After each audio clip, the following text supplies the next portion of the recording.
नमस्कार, आप देख रहे हैं न्यूज 24। मैं हूं विपनेश माथुर। अब आपको बताते हैं कि आखिर अब भी राम राम पर कोहराम क्यों हो रहा है। दरअसल राष्ट्रपति द्रौपदी मुर्मू के अभिभाषण के साथ कल संसद का बजट सत्र शुरू हो गया। अपने अभिभाषण में राष्ट्रपति ने राम मंदिर से लेकर आर्टिकल 370 तक का जिक्र किया। राष्ट्रपति ने कहा कि राम मंदिर की आकांक्षा सदियों से थी, जो इस साल पूरी हुई। वहीं पीएम मोदी ने अपने संबोधन का समापन भी राम राम कहकर किया।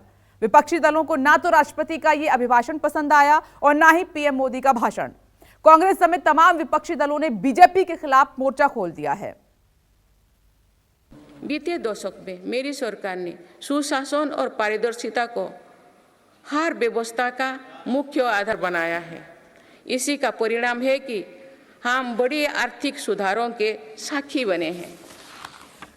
इस दौरान देश को इंसॉल्वेंसी एंड बैंकरप्सी कोड मिला है। देश को जीएसटी के रूप में एक देश एक टैक्स कानून मिला है।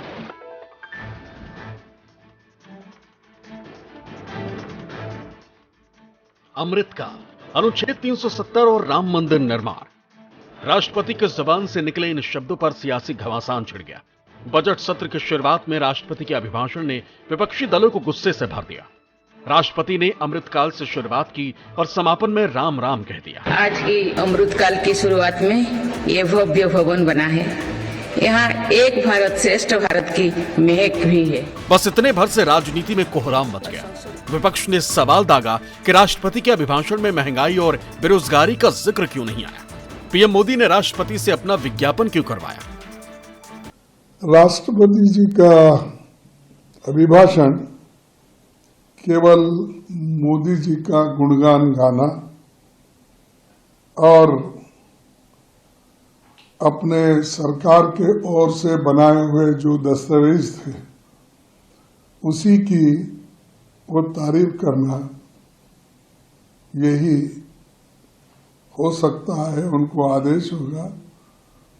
तो वही उन्होंने वहां पर अपने 1 घंटा 20 मिनट के भाषण में दिया।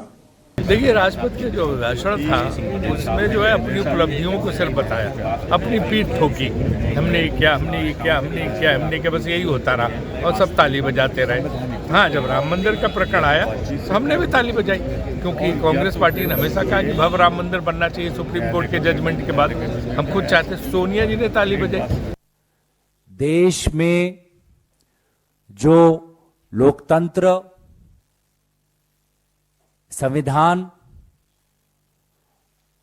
और संसद पर भाजपा और आरएसएस के द्वारा जो हमला किया जा रहा है,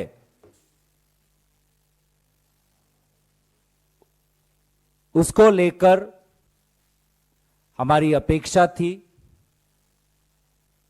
कि आदरणीय राष्ट्रपति जी अपनी भाषण में चिंता व्यक्त करेगी, लेकिन उनके भाषण में इसका भी विवरण होना चाहिए था कि इस नए सदन में अब तक लोकतंत्र को कैसे रौंगा जा रहा है। चुनाव के वक्त कहा था काला धन वापिस आएगा। मित्रों, यूं ही सबके अकाउंट में 15-15 लाख आ जाएंगे। आज 10 साल खत्म होने के बाद काले धन का कोई हिसाब किताब राष्ट्रपति जी के अभिभाषण में नहीं था। हर साल 2 करोड़ नौकरियां खोल दूंगा। आज के अभिभाषण में राष्ट्रपति जी के स्वीकार किया है सरकार ने कि 2 करोड़ भूल जाओ, ये 10 साल में 20 करोड़ भूल जाओ, कुछ लाख नौकरियां दी है। बजट सत्र में शिरकत के लिए संसद में दाखिल होने से पहले पीएम मोदी ने भी विपक्ष को पिछले सत्र के हंगामे की याद दिलाई और उन्हें हुड़दंगी की उपमा दे दी। लेकिन कांग्रेस ने इसको लेकर भी सत्ता पक्ष को ही कटघरे में खड़ा कर दिया।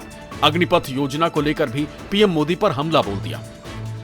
गत 10 वर्ष में जिसको जो रास्ता सूझा उस प्रकार से संसद में सबने अपना अपना कार्य किया। लेकिन मैं इतना जरूर कहूंगा कि जिनको आदतन हुड़दंग करने का स्वभाव बन गया है, जो आदतन लोकतांत्रिक मूल्यों का चीरहरण करते हैं, ऐसे सभी माननीय सांसद आज जब आखिरी सत्र में मिल रहे हैं तब जरूर आत्मनिरीक्षण करेंगे कि 10 साल में उन्होंने जो किया। अपने संसदीय क्षेत्र में भी 100 लोगों को पूछ ले, किसी को याद नहीं होगा, किसी को नाम भी पता नहीं होगा।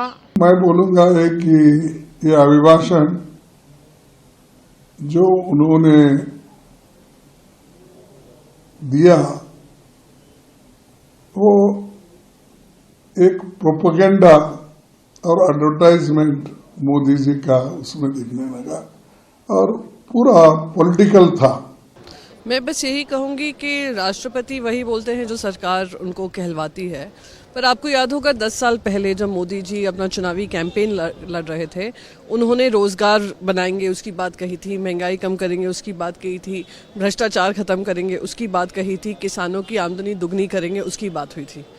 इन 10 सालों में इन सारी चीज़ों पे किसी तरीके के हमने राष्ट्रपति के भाषण में नहीं सुना। एक सेवानिवृत्त जनरल अपनी पुस्तक में बताते हैं कि वो खुद हैरान हो गए जब इस स्कीम के बारे में उन्होंने देखा। तो जाहिर सी बात है कि अग्निपथ स्कीम सेना के अधिकारियों की सलाह से नहीं हुआ। ये एक ऐसे दिमाग की उपज है जो सेना को सलाह देता है कि साहब बादल हैं, रेडार पे कुछ दिखेगा नहीं, हमला बोल दो। देश के प्रधानमंत्री तो व्यस्त हैं। किस चीज में व्यस्त है? सेना की यूनिफॉर्म पहन के कैमरा के सामने शूटिंग में व्यस्त है। कभी तोप के सामने, कभी किसी मिसाइल के साथ पोज देते हुए। इस सब के लिए समय है प्रधानमंत्री के पास, लेकिन इन नौजवानों के लिए समय नहीं है। मोदी सरकार का दावा है कि पिछले 10 सालों में देश का जितना विकास हुआ है उतना इससे पहले कभी नहीं हुआ, लेकिन कांग्रेस समेत तमाम विपक्षी दल इससे झूठ का पुलिंदा बता रहे हैं। ये सवाल भी दाग रहे हैं कि देश में सबसे ज्यादा बेरोजगारी दर का रिकॉर्ड किस सरकार के दौरान हुआ। प्रशांत देव के साथ संजीव त्रिवेदी, दिल्ली न्यूज़ 24।